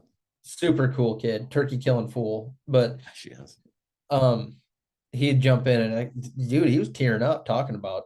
He gets when he talks about being able to, he's a first sergeant, so he's the guy that if anybody's got any problems, that's who you go to. Because the chain of command, it's kind of weird how the chain of command works. Like the first sergeant can go to the upper. This is how I interpret it in my head. So if I'm wrong, I'm sorry, but he can go over a different way to the chain of command. Like if something happens that he doesn't agree with, he can take it to the higher ups and he can voice his opinions. If something's not right, he's the one that's expected to be the, to ask about it and ask questions. Right. But whenever one of his guys has a problem, and how PTSD and everything goes on, like his phone legitimately is 24 hours a day, 7 days a week. If somebody, one of his guys or anybody in the military, honestly, needs to talk to somebody, he's the guy. He'll answer the phone call whenever. Yep. So for him to be able to talk about stuff like that and to, to spread the word of that, to just the positivity that the dude has, it's he's a special dude. There's no doubt about it. The one thing I love about it, like ever since I added him on Snapchat, I don't know, Jake, if you have Snapchat. I don't. That's one platform I've never had. He does this thing every single day, without fail. He told Jake about it. He did. Oh yeah. I'm telling everybody else about it because he'll take their dog, the kids, whoever, but he will run 3 miles. And like my favorite's when he's like cooking breakfast and he's looked at the camera and he's like, "Oh, what's that? What'd you say?" And then he'll just go 3 miles, boom. And it just cuts out. I like look forward to those snaps every day. Yeah. And that's the only reason that he does it. I mean, there's 2 reasons. He does it for all the people that tell him he shouldn't do it. Right. And then he does it for all the guys that are in his unit that are overseas and they get motivated by it. He does it for them people too. So he's a special dude. There's no doubt about it. I only met him for a bit last night, but I can tell he's passionate about helping people. And he definitely has a special effect on people. He's always looking to help somebody. And I haven't met Jessica yet or the boys, but his daughter Morgan is spitting image. I mean, that girl's got a heart the size of Tim's head. Yeah. She's got a big heart. Like you can just tell they're good kiddos and they're all doing a good job raising that family, I think. So yeah. Well, and Jess is honestly, not to toot Alan's horn, but Jess is the glue that holds that whole family together. Because the woman usually is. Yeah, it wouldn't run right if Jess wasn't involved. Alan will argue that to the day he dies, but there's no way. But yeah, she's a special little girl. We asked her if she wanted to go dove hunting, and she's like, maybe once. And I was talking to Alan about it, and I go, she's just fixated, and it's turkeys. And he goes, yeah, it's all turkeys. That's all she wants to do. I think that's where her and I connect. I think that's probably why I love that kid so much. Yeah. You ask her to talk turkey hunting, she will talk turkey hunting all day long. Yeah. And she's really good on the podcast. She, as a guest, she's a really good guest. She's better than me. Well, it doesn't take much, but me too. But the boys are special in their own right. They're mad because they can't, I told Brody, I go, well, once you kill a turkey, you can be on the podcast. I mean, that's the deal. Once you kill the turkey, you're allowed to be on it. Boy, he was so mad. And Alan told Jake, he's got his tag on the wall in his bedroom for motivation. Just ready. Yep. That's what he wants to do. It's great. He does not like to lose. That's what I got from it. Oh, he does. I hate them. I hate them. Yeah. Alan was pretty happy about his vest. That's for sure. And that's, that goes kudos to Jake too, for wanting to, do that. I mean, he didn't have to. No. But if it's in the right circumstance, he's going to do what, to support everybody. I like it. I do love it. Yeah. That speaks volumes to me. Right. Yeah. I love just having, a brand where I can do that, where I can donate to different groups. I can float a vest to a veteran for a veteran hunt. Like it's just, I can't give everything away all the time because I'll go bankrupt. Right. When it's the right situation, it feels so good to be able to help people any way I can. Yeah, like me on a smaller scale, I can relate because I take these pictures and I love having, if it's a good picture, I like having them printed out. We have a wrestling tournament coming up, golf tournament, and I always donate a print. It goes for a couple $100 or, I love doing that because I don't make shit off of these. I've tried to sell them. Nobody's buying them. It's just, but you take them to an auction, somebody likes it, they buy it. It raises money for the wrestling club or autism awareness that I've done. Like I've done a few of them, and it makes you feel good when you can pick and choose kind of what you can help out depending on what skill you have or what platform you're sitting on. You know what I mean? Oh, right. Yeah, for sure. Yeah. And there's I think it's a proven thing that I really believe that givers never lack. So the more you give to the world and other people, like the world will naturally find ways to pay you back. Like some of the wealthiest people on the planet are the biggest givers, and that's not a coincidence, Yeah. That's a very good point. Yeah, definitely. That's not a whole. There are some wealthy people that are definitely takers, but I think that all catches up with them eventually. Oh yeah. Yeah. Well, and then that's the people that you see down the road that are miserable and, have nothing at the end. Yep. Uh-oh, what was that? What? Oh, I just had a message, I think, or something. That was you. I just heard a ding in my ear. I got a little piece of breaking news for Chief Upland I can share that I just remembered. Breaking news. We have so much stuff in the works all the time. Like I literally forget some of the projects we have going. We got let's see, we got 5 people with us right now. I feel like some of these people have been with us the whole time, but Good. The Magnificent Five. The Magnificent, yeah. What you said. Well, and this is recorded, so now people get to know, but talking about how versatile the vest is, it is an awesome vest for women as well. Talking about the chest straps, how you can run 1 or 2, you can move them, and then even one thing we didn't mention is the waist belt. You can even move between a higher and lower tonneau, so you can really dial in the fit. And like my wife wears it, she loves it. She comes out hunting with me once in a while. She even gets the dogs out without me now, actually. No kidding. Yep, Jake's not. I'm not even taking Jake, she says. But so we're kind of fine tuning the women's thing with the vest, and so we're gonna do another colorway that I think we should have sometime in late November, maybe early December, for sure in time for Christmas. And that's gonna be a blaze pink and olive vest, and all the attachments in that colorway as well. So there's nothing wrong at all for the colors we already have for women, but it's just something we could do relatively easily, like just start making it in another color. So we went ahead and did that, and we're gonna have a limited run of I think we're only producing like 75 or 100 on this first run, so it can be pretty exclusive. So that'll be fun when those come out. Yeah, that's kind of interesting. I have a question on that. Yeah. Does, like in Iowa, Tim, does the law state it has to be blaze orange? No, it can be the pink now too. It can be. Yep. As long as it's a blaze color. As long as it's the blaze pink, yeah. A lot of, I don't know if it's all You make those in double XL because I feel like Tim should wear blaze pink. No, I know. Hey, I know who should wear it. It should be Hankins when he comes out. Oh yeah, me and Tim will go halvesies on this vest. Yeah, dude. It's awesome. Good God. He'd wear it though too. It wouldn't even be an issue. No, I wouldn't even phase him. No.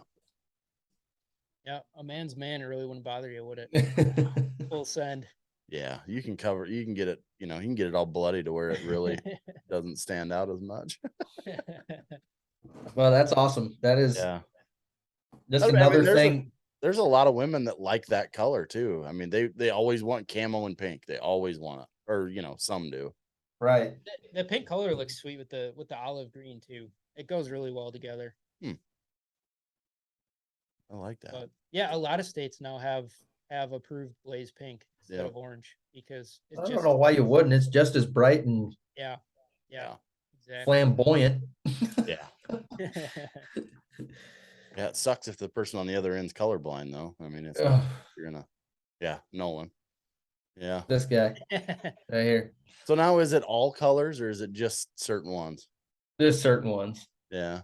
This is gonna sound really scary. You might never hunt with me again, but like I have a hell of a time with blaze orange in a snowy timber.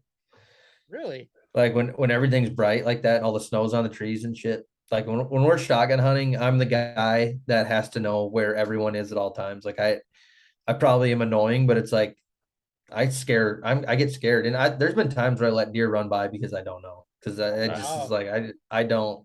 Well, I mean, it's a big white patch, right? So it's blending in with the other white patches that are around the trees. It's just bright. It's just two really bright colors. And I don't know. That's one thing I've always had trouble with, that and blood and green grass. Don't ever ask me to come track a deer when the grass is still green, because I'll run a camera and watch, but I'm not going to find a speck of blood on a piece of green grass, period. Even if you rub my nose in it, I'm not going to see it. That's just the way it's bad. One of my best friends is kind of like that too. Like green and blue are hard to tell apart sometimes. Yeah. But we give him a hard time because he has a really hard time seeing blood on grass too. Oh, it's bad. And he's a huge bow hunter, so yeah, it's a skill he'd like to be better at, I think. I love give him a hard time. there is weird times though where I have found that last speck of blood for my buddies. Like it's almost like now I look so hard for it that they're all way up ahead of me, and I'll be like, oh, there's a speck right there, and I'll have to literally put my finger in it and make sure it's blood. But blood, right? Yeah. Oh yeah. Wow. It's bad. My dad used to walk. Like my dad could walk and see it 20 yards ahead of him, and I'd just be like, wait, like show me where it's at. Show me where it's at. He's like, you can't see that. He would just be like, what the hell's the matter with you? I can see this 20 yards ahead of us, and I couldn't see it at all. It's just so weird. Thanks a lot, Mark, you dick. Yeah, thanks a lot, Mark. You gave me some bad genetics. Appreciate you. Hey, Nolan, congrats on the turkey calling success, by the way. I appreciate that. I got your letter too. I got that.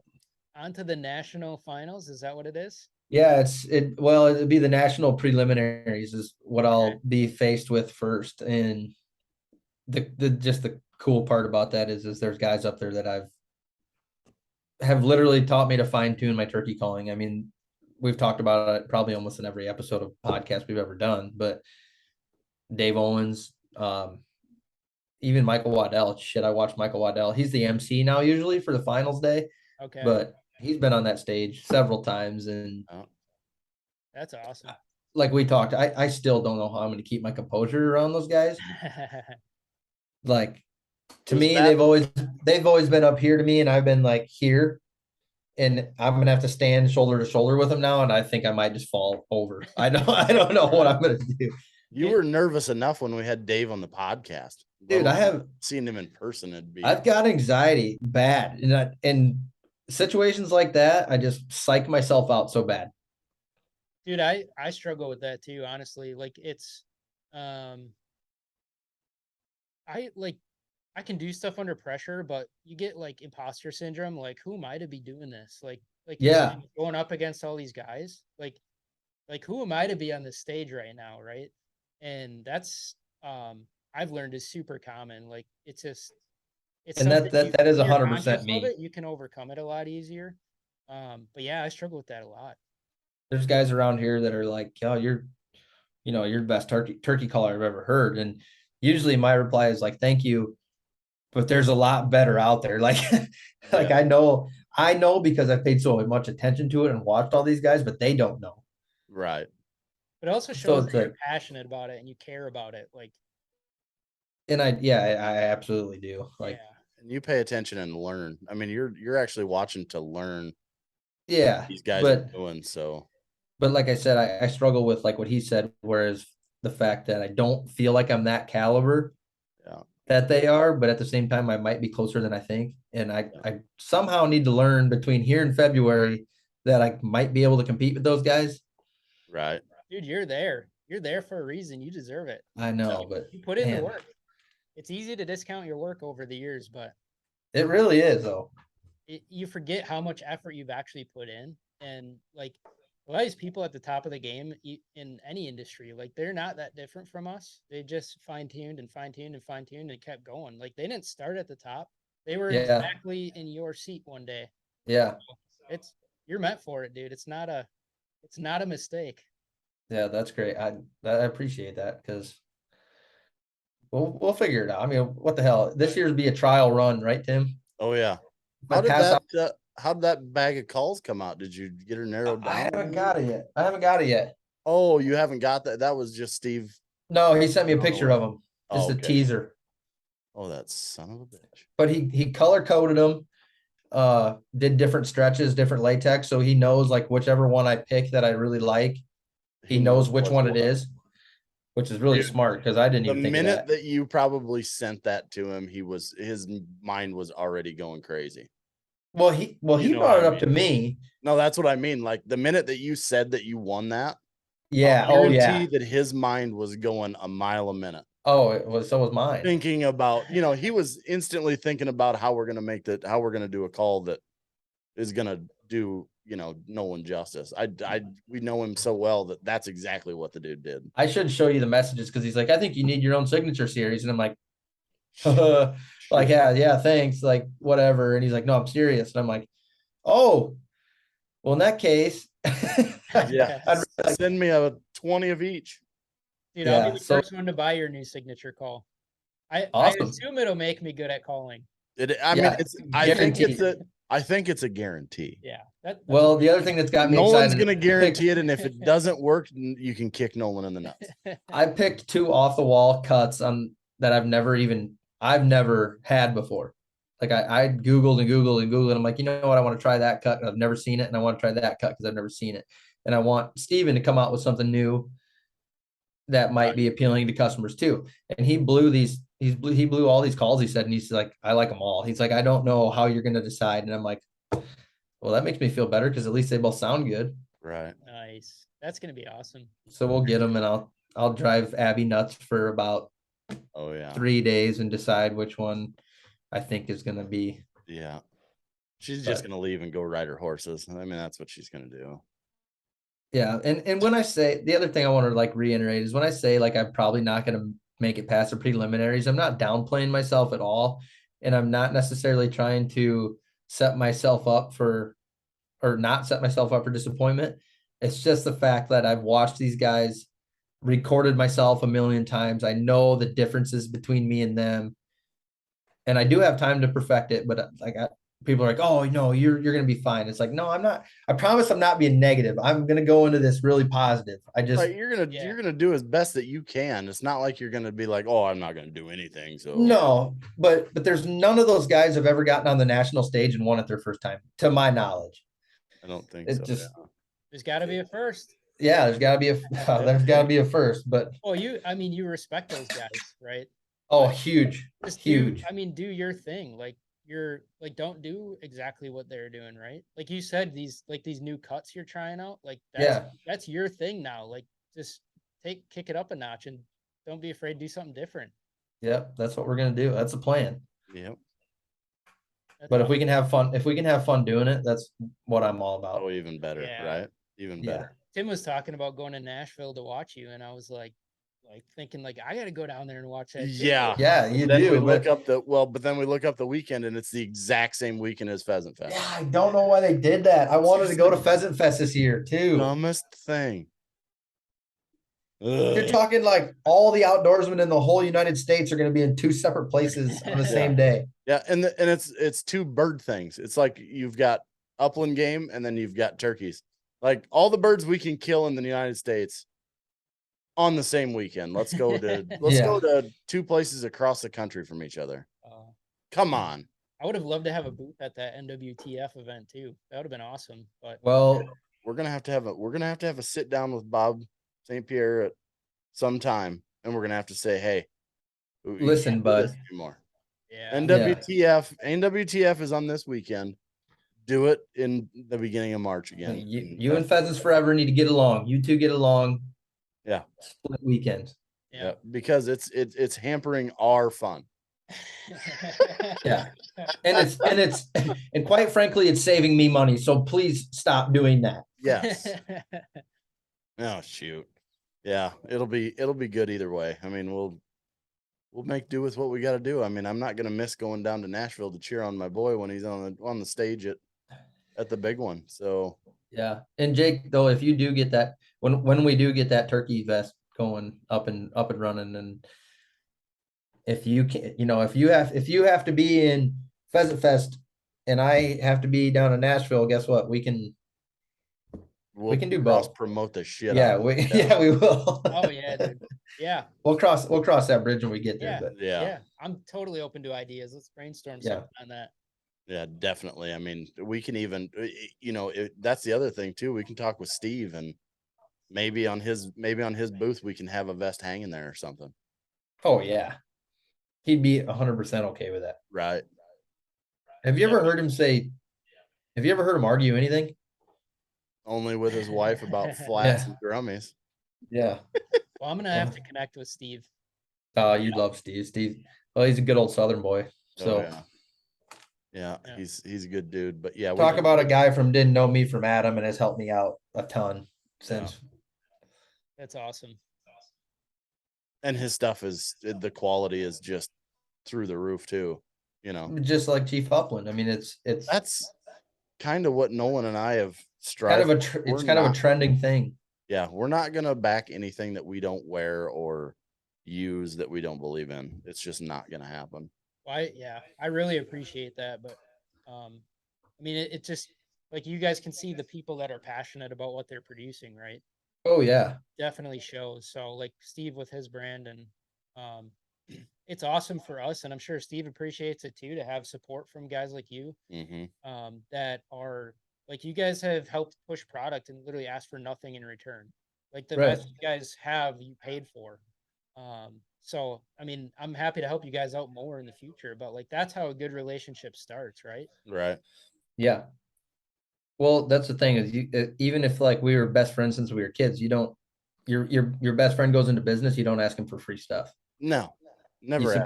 You support his company by Yep. by buying stuff and supporting his company. That's what you do. Yep. Try to buy it. Yep. Buy it first, and then the good stuff comes later when you help each other out. Yeah. Oh. Yep. So do you guys have some fall trips planned? What do you guys have cooking?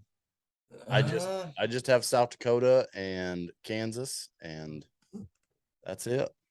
I'm gonna try this. So this Nashville kind of threw a wrench in my hunting plans because I'm gonna have to spend kind of the rest of my PTO on Nashville. But I want to go out to South Dakota for a long weekend with the guy that I normally go out there with. He's got a silver lab, and I usually bring my 2 short hairs out there, and we're in the winter South Dakota area. And oh yeah, okay, yeah, I've been out there.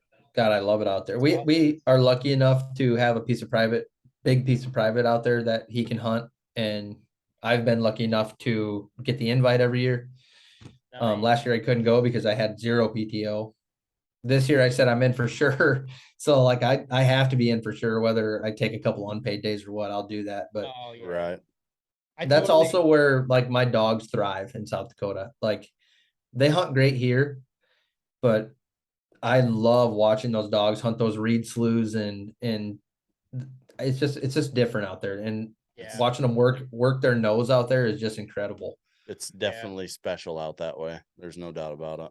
I mean, they're beat up for a week when we get home because that shit tears them up. But don't tell me they didn't love every second of it, because they do. Right. Well, and you're coming out the first. Well, wait, are you what season do you go shotgun hunting? Second. Okay, so the first weekend in December, you're coming out here to hunt too. Yeah. When which that's a 3-hour drive. That's no big deal. Yeah. I can bomb out there Friday night after work. Yeah. But which Hankins and them guys from the Boot Hill Hunting Camp podcast are coming up. Yeah. And I think like winter's like a 7-hour drive, and I almost did it last year for the weekend. I almost did it. Well, hell, I should have done it. He did it for doves. He did longer for doves. Yeah, he did 8.5 for doves. Yeah. Yeah, but like you said, the PTO thing, like last year I couldn't have done it. I was working full time. So right. This past February, I was able to finally quit my day job, which I really actually enjoyed, like building that business and that job. But Chief Upland got so busy, and like it came to a decision, like I can't do both.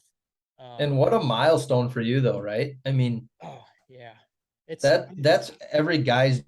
I feel like if you start a business like this while you're working full time, that's your dream, right? Like I know Stephen Kaufelt would love to make turkey calls every day, but he's still not to that point. Yeah, but he's getting closer. Yeah, we're gonna get him there. There's no doubt about it. We're gonna get him there. Yeah, you become obsessed with it, and it's all you think about, and like every decision in your life starts working towards that end result. Like I've known, like I mentioned, I started my first business when I was 16. Like that's always been my passion. And it just took till now to finally bring my lifelong training to a culmination point. Right. But yeah, like you said, I was able to drive out here this week, and I feel so grateful about that now, because I couldn't do that before.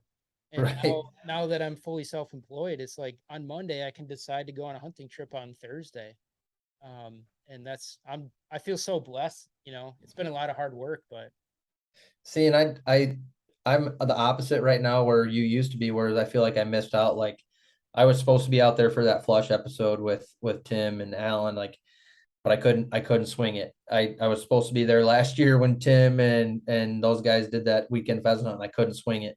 It just is like, I'm stuck between life is too short and I should be going to do these things, but also I have to pay the bills. So it's like, I have to figure I have to figure something out where it's at least caters to my lifestyle a little bit, not completely, but just a little bit. Yeah. And the job I have right now is not that at all. But there's things that are happening that it's gonna change soon. So I hope. yeah. I mean, whether or not I got to start job searching or whatever, but and I knew when I got this job, it was going to be a stepping stone. I knew I wasn't going to be here forever, but it was, you got to do what you got to do, man. Keep pressing on and it just comes up out of nowhere sometimes, opportunities. Right. It does. Opens and sometimes you take the leap. Yep. But you'll get a lot of like what you guys are doing with the podcast as this grows and what you're doing with the turkey calling, you're going to start getting more attention. Like you're going to start, like I text Tim the other day, I'm like, build doors for luck to find you. Right. Yep. Like I see it so much in the Chief Upland business. If I didn't start this business, I never would have known you guys, never would have been on this podcast. Yep. Like doors just start opening that you can never predict. Yeah. Well, I mean, and keep pressing on. And your vest is used by the #1, upland hunting show on TV. That's a huge accomplishment in itself. In the first couple of years that it's on the market. Yeah. And those guys believe in those vests like no other. This is pretty cool, guys. I just got a comment said hi from Gran Canaria, Spain. Really? Nice. Yeah, we got a guy on the live from Spain. That's pretty cool. I will butcher his name if I say it, but I think it's Ismer Kaza, I think is what it says. But okay. Yeah, thanks for listening, dude. I think he's got a. I want to know what they're doing up at like 3 a.m. over there. Right? He's got a hunting profile. He's got a hunting profile picture. Birds you got over there? What kind of birds do you hunt over there in Spain? Yeah, what are we doing in Spain? We know nothing about the animals over there. Yeah.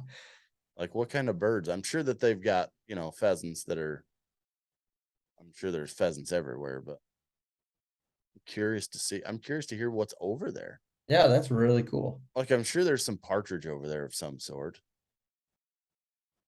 That's interesting. It's so small that I can't tell what's in his profile picture. I can see blaze orange. Well, that's freaking cool. Oh, did he just comment? Vest. Oh, no. It's probably a Tinzig vest. We got to get him in a Chief Upland vest. Yeah, probably. I've been surprised. I've shipped some vests all over the world already. Have you really? Yeah. What's the craziest place? Like you look at the order and you look at the address and you're like, where in the heck did these people find out where this is at? There's probably been 1 or 2 where I'm just like, I'm not even going to respond to this. Is this real? Yeah. Is this even real? Yeah. But I mean, well, sometimes it's hard to tell with the language barrier and stuff, right? But yeah. I mean, we've shipped to definitely Spain, Australia, Italy, Canada, Mexico.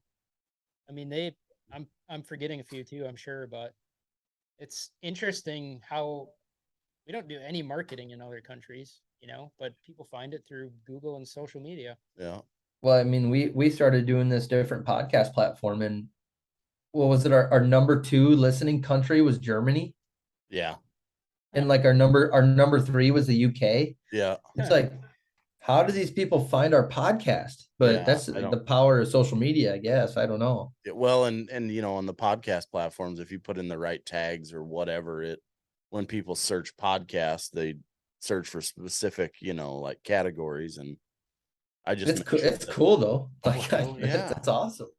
Hell yeah. Well, I mean, you got a buddy that's in New Zealand that if we could get the timing right, he'd be a fun one to have on. Like, absolutely, New Zealand hunting, but what the hell's the time difference? The time difference is a lot, and also like right now, like 8 o'clock in the morning, and he would be like 7 o'clock at night or 5 o'clock in the afternoon or something like that. So, yeah, and all summer long, he's killing ducks. Right. Like, I wish I could tell you so much about this guy. Like, we need to have him on. Yeah. But their mallard limit is like 25 mallards a day. Huh. They don't have any predators over there in New Zealand. Like, there's nothing to kill besides hunters. So they're up in the mountains killing pigs, and they have wild black Angus freaking beef in the mountains. Like it's crazy over there, but it's so beautiful. I got to get over there someday. Oh yeah. That'd be fun to go over there and shoot something. Geese, ducks, their water is like crystal clear blue that they're shooting these ducks in. And kangaroos, I don't know what they call them, but they're kangaroos is what they're shooting. They shoot them with buckshot. They literally they hunt them like rabbits, and they come running out of a bush and they shoot a kangaroo with buckshot. It's crazy. You got to talk to them. We'll get them. I did see a video one time of them. They had GSPs and they were hunting peacocks, like legit wild peacocks. The dogs would point and the peacock would fly up and they'd just, I've never seen a peacock fall out of the air like that. It was amazing. The roaming uplander said, I used to know a guy named Hunter Morrow from out there. He slays the ducks. I'm guessing he's talking about New Zealand. He said shell ducks out there too. Gorgeous birds. Huh. Shell duck. Thanks for tuning in, the roaming uplander. Yeah, no kidding. Time to start planning a trip. Yeah, he said they've got wild quail in Australia too. Nice. Well, they've definitely got the wild cattle in Australia. That's a little scary. Mm-hmm. Yeah. I see some people over there hunting them all the time, and that, and they're like out in the middle of nowhere. So you don't have any way to get the meat back.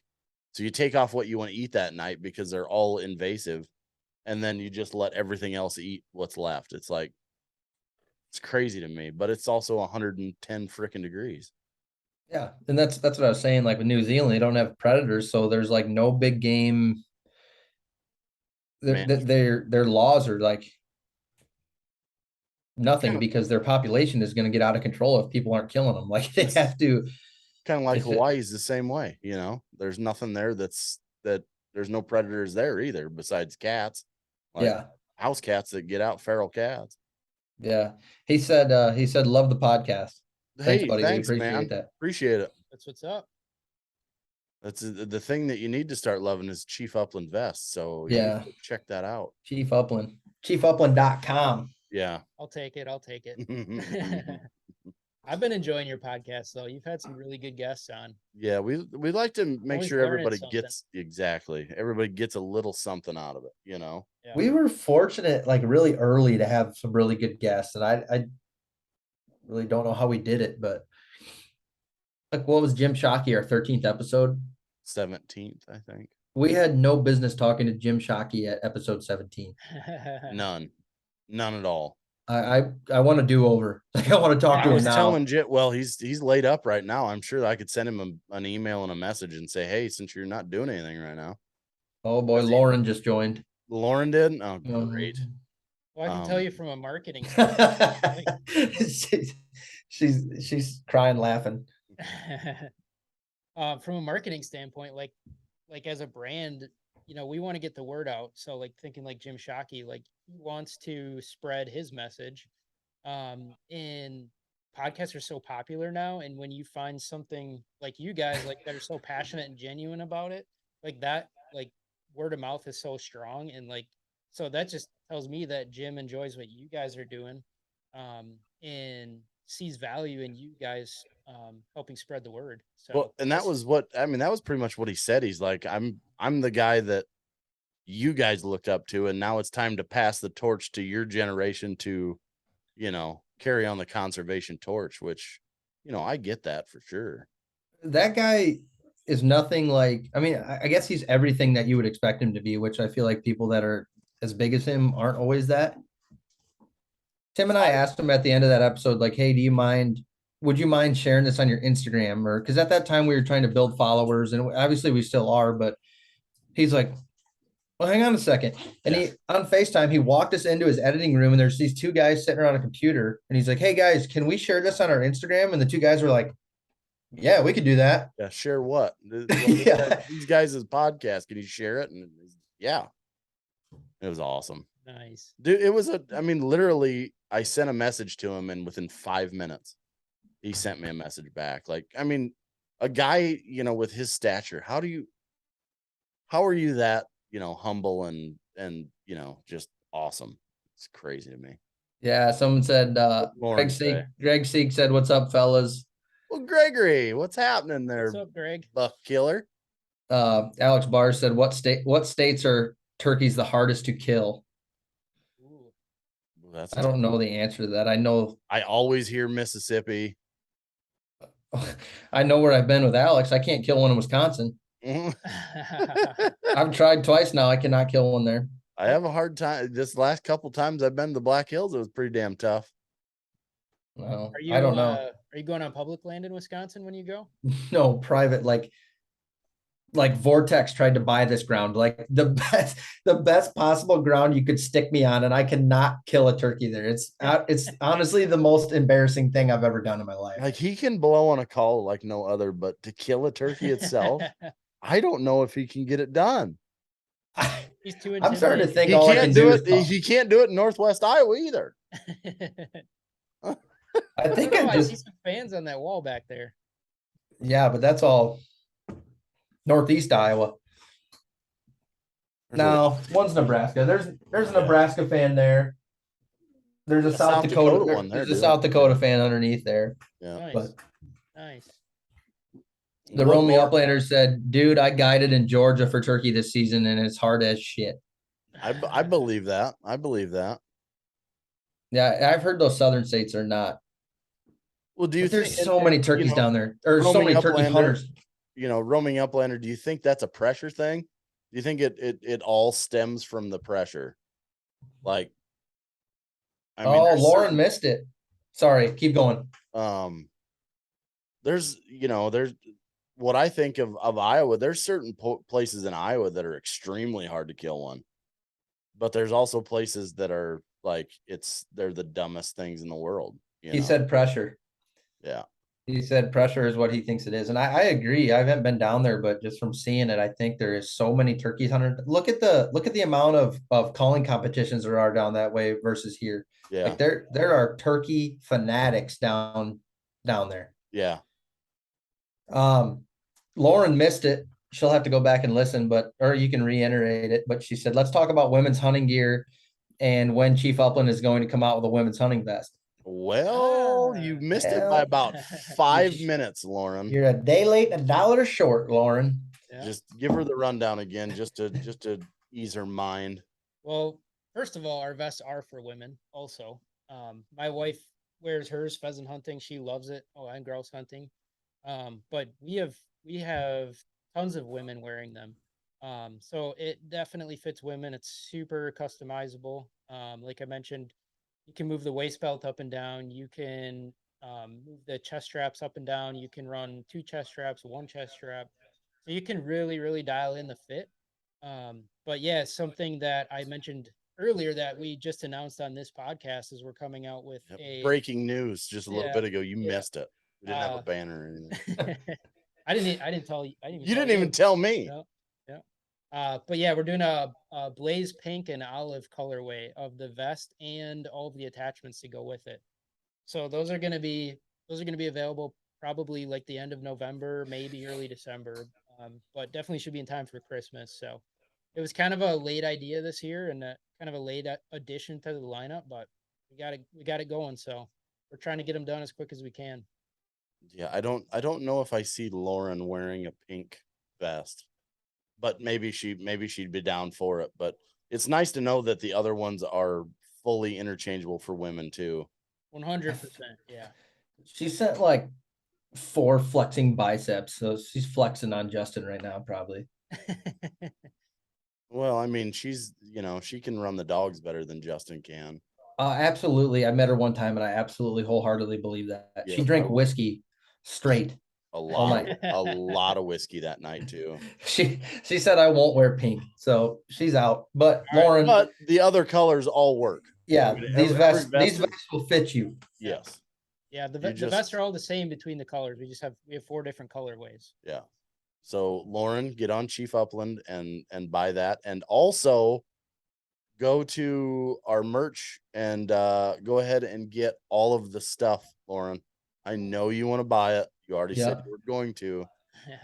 Tell your friends and everybody else to buy some Heartland Legacy merch and some Bearded Uplander merch, and then go to Chief Upland and buy a vest.